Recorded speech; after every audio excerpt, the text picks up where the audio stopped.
جام سرگو اصلا من دوز خفگیر الان من مغز خر خوردم لپتاپی که همچین جریان خوفی پشتشه ببرم تو مستقیم بدم دست دخترم که پس فردا بدبختی و گیر و گرفتش مال اون باشه. سند الان چی دستت دیگه ثابت کنی این لپتاپو خرید.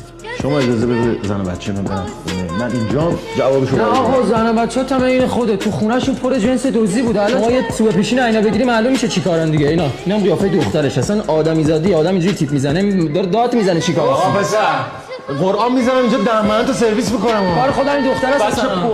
یه ماه پیش لپتاپ دختر من که 10 تا از قسطاش مونده بود دزد زد. 100 بار رفتیم اومدیم هیچی به هیچی به ما گفتن دوزش پیدا نشد پیدا نشد. بچه‌م رفت یه متر ماشو فرو خود چون این شکلی که یه پولی جور کنه بده به باباش دوباره براش لپتاپ بخره. الان جرم ما چیه؟ اینی که نمیتونیم جنس نو بخریم این جرمه؟ بعد از هر کسی ناکسی هر حرفی رو بشنویم هر تهمتی.